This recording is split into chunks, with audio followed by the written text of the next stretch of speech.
says, may Allah have mercy on Bilal. Yes? Why? Because that moment wasn't easy. Do you know what happened to Bilal? What happened was revert, convert. Revert from no belief to Islam. His thinking didn't stop when he became a Muslim. Too many reverts, when they join Islam, they come with a lot of thinking. The moment they join, and I give this as a piece of advice, a school that tells you not to question is a school you shouldn't be part of. Yes, understand? When you become a Muslim, wallah, I will never forget one of the most famous speakers of another school in Islam. He has unbelievable debates with Christians. Unbelievable. Why are you believing in the Trinity? You guys should use your intellect. Where's your intellect? How could God have a father? How could God have a son? How could God be the Holy Spirit? He has another lecture where they ask him about the issue of Sunni and Shia. You know what he says? He says, don't ask these questions, yes? I say, what do you mean don't ask these questions? Says, these are things that happened in the past. When the Christian was believing what they were believing before, you had to ask. When the new Muslim asks, how is it the battle of Jamal, Sahaba are fighting Sahaba? Don't ask. How is it in Siffin, Muawiyah suddenly has a right to say, I can fight Ali? No, don't ask. How is it the grandson of Rasulullah dies and is beheaded 50 years after Rasul? Don't ask. Believe you me, what Bilal did was what? Not just join Islam, but continue to ask himself, should I stop thinking? Or did Islam teach me to constantly think? Yes? See, Sheikh Hamzah Yusuf, how much great work he has given the religion of Islam. How much? No doubt. Unbelievable work. When asked about the Shia, he says the best thing, don't ask questions about history. Well, if you're confident with what you follow, why are you scared of answering questions? Answer. Quran says, يَسْأَلُونَكَ عَنِ الْأَهِلَّةِ يَسْأَلُونَكَ عَنِ السَّاعَةِ يَسْأَلُونَكَ عَنِ ذِي الْقَرْنَيْنِ يَسْأَلُونَكَ. They ask you because the Prophet would say, ask me. And we come from the school of ask me before you lose me. Allah. That's the beauty of it. I could say my Imam is the one who says, ask me before you lose me. I wonder, any of your leaders ever said, ask me before you lose me? Did Abdul Malik bin Marwan ever say, ask me before you lose me? Harun al-Rashid ever say, ask me before you lose me? Mutawakkil ever say, ask me before you lose me? The wonderful thing about Bilal was what? Not I just become a Muslim and stay quiet. I become a Muslim and I see the Prophet says Islam will be split into 73 sects. One goes Jannah. Not all 73, because you know the biggest myth they created? As long as the difference between my ummah is good, it's a mercy. It's a mercy. The Prophet could have only prayed, how many ways is Rasulullah going to pray? Here and to the side, and how many more ways? How many more ways? Yani that difference you accept, or Sahaba fighting each other, you accept. I'm sorry that I'm touching on a sensitive area. I don't mean to be rude to anyone, but it's not just a matter of I become Muslim and that's it. You know how many come to Islam, and as soon as they come to Islam, the thinking stops. Subhanallah. As soon as you come to Islam, the thinking should begin. Therefore, you found in early Islam either the akhlaq, the intellect, or the morals. And that's why the question arises. What advice would we give converts today? And what advice should we give our communities with the converts? In terms of advice to the converts today, because many converts come and are thinking of leaving Islam. It's a sad state of affairs, really it is. That's when someone comes, they've left their family, they've left their friends. Wallah, if I show you the emails on my own website, and I'm sure the ulama here will agree with me, that if you see the number of converts who come here, join and want to leave, what advice would I give the converts? Number one, that no, things get better. Yes, simple. Things do get better. At the beginning, I don't deny. I remember one black revert in London. He said to me, from our black brethren, he said to me, every time I'd come to the mosque, his name was Hussein. What's his name? Hussein. He says, every time I come to the mosque, the caretaker would see me, say, Salamu alaikum Bilal. I said, no, my name's Hussein. He said, oh, okay. Because that caretaker was thinking, every black revert has to be Bilal. Habibi, the guy wants another name. He wants another name. First piece of advice, things get better. Don't worry. Yes? That at the beginning you may come to the most cultural community on earth. Listen, you see a Desi walking around with a Nahari and a Paya, that could be a killer for you, you know. You're used to prawns and shrimps and so on, and you see these goats moving around in the food. Or you go to the Iraqi and you see a man walking, making an announcement, wearing hardly anything in the middle of Muharram, you know, because it's so hot in there and they've been beating their chest. Don't worry, things get better, yes? You'll see more of the likes of us, inshallah. We are good followers of Al Muhammad. That's number one. Number two, if anyone in the community doesn't show you love, then even those born in the school of Ahlul Bayt don't get much love, yes? As in, don't think because you're a revert that people aren't coming to say salam to you, that means that Islam is bad. Differentiate between Islam and Muslim. Yes. Islam says a Muslim is charitable with their smile. Yes, Muslims, how much we smile with each other, that's something we need to work on, I think. Yes. And thirdly, don't think if you're not getting praise, there are many of us, we may be serving, we don't get praise. The praise should come from Allah subhanahu wa ta'ala. Fourthly, you will find what? Fourthly, it's important that when you join Islam, don't stick to a group and say everything else and believe in everything else. Yes, there are many who join. As soon as they join, they say, what are we? What are we? You know, someone met me here a few months ago. He said to me, I became a follower of Ahlul Bayt in your majalis. He said, I am a Muslim. And I said to him, Shia, he said to me, I have found truth. That's enough for me. Yes. I'm not going to call myself Shia or Sunni. I found truth. Likewise, when you join Islam, you may join a group, they may call themselves, let's say, Salafi. Someone says, we are Salafis. And don't ever talk to those, they are kafir. The moment someone tells you don't talk to, you should go and talk to. I don't care if you become a follower of Ahlul Bayt. You want to go and listen to other speakers from other schools? It's great. I'm so confident in my school. I really don't mind going to listen to others. Those who are scared of listening to me should think about their school. Yes? Number 5, be careful of these Arabic words people throw at you. Most people don't even know what they're talking about. Yes? Sometimes the ones under the minbar and even on the minbar in some cases, they use these words you should stay away from. I remember in London, someone coming to me. We were sitting down in a cafe one day, and he came. He saw me talking to the others in the cafe, so he thought this guy might have some knowledge. He came to me and said, Sheikh. I said, yes. He said, I'm looking for someone. If I find them, I'm going to kill them. I said, who? He said, if I find him, I'm telling you I'm killing him. I said, who? He said, Kufr.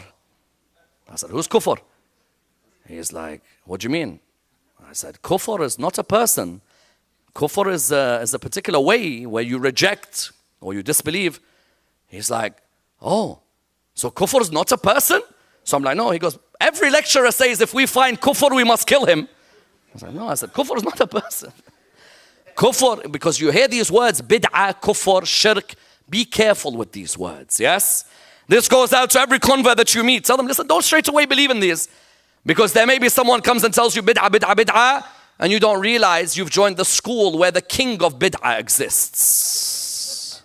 Now, that's for the converts. In terms of the revert, in terms of what? The advice to our communities. Firstly, when you see someone join the religion, you're sitting in a group of you chatting Arabic or chatting Urdu, straight away change the language so they're welcome. Yes? Don't let that person who's already missing family, missing friends, don't make them feel that Muhammad had no heart, had no compassion.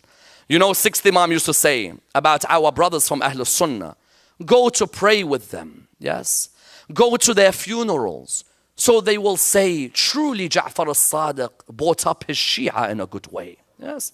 And likewise with us, when we come to our revert brothers, bring them in. Talk to them.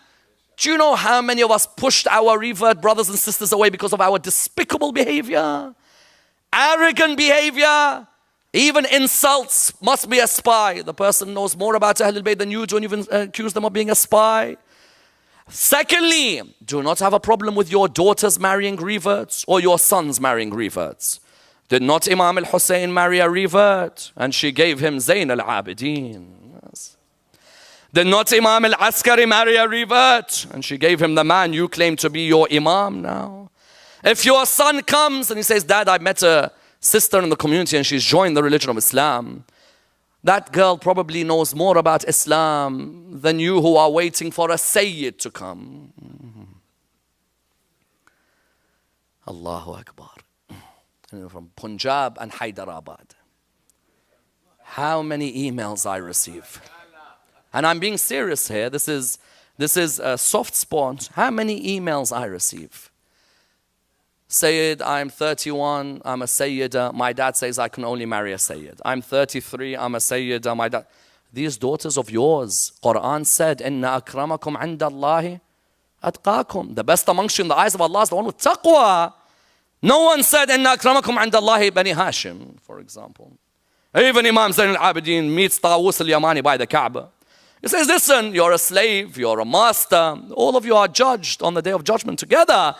When you see your daughter says there is someone American, they've joined the religion of Islam, whether they are white, they are black, whatever, you find that you don't turn around and say, well, we're not sure. That person left their family and friends to come and join. And you end up giving your daughter to a Sayyid. Yes, I've seen people give their daughters to a Sayyid because only Sayyid can marry Sayyida. Yes. They give their daughter to a Sayyid, turns out to be the most abusive person to his daughter. And they had someone who had joined Islam, sacrificed, gave everything away, and you found, subhanallah, they reject them. In other words, what do we find? Those are the advices. Important point to raise is, whether you are a revert, a convert, don't think that you deserve special treatment as well. Please understand this as well. There are some who come and they say, well, the community is this, the community is that. Listen, if Ali ibn Abi Talib couldn't make a community perfect, you're not going to make a community perfect, yes? And none of us are. But we work patiently, united with one another. Be patient, things will change. I remember one revert saying to me, look at their behavior with the food. I said, okay, slowly we'll change that behavior. Look at them, the ladies are chatting in the majalis. No problem, with time, when the ladies hear a speaker who they can understand and they can relate to. And that's why the English language for majalis is more important than ever. Look now in the crowd. People from Iraq, Iran, Lebanon, Syria, Pakistan, India, reverts, Afghan, everywhere sitting here. Yes? If we stick to our own languages, there's nothing bad with sticking to our own languages. 167 hours, your child can learn the language at home. Let them spend 1 hour with me. I'm not going to destroy their language, I promise. Because someone came to me and said, these majalis are making our children not learn the language. Listen, you've got your child 167 hours a week. I have them 1 hour. I'm not going to destroy. You're destroying. I have 1 hour. I sit here 1 hour. And why do I sit here? Because the revert is comfortable sitting here. Imagine you marry a sister who comes Muharram. Do you know how many sisters came? 20 years Muharram. Not a word they could understand from the speaker. Sat there patiently. Do you know how hard that is? But just sat there out of her love for Hussein. That's all. Nothing else. Wallah, for us, we were spoon-fed.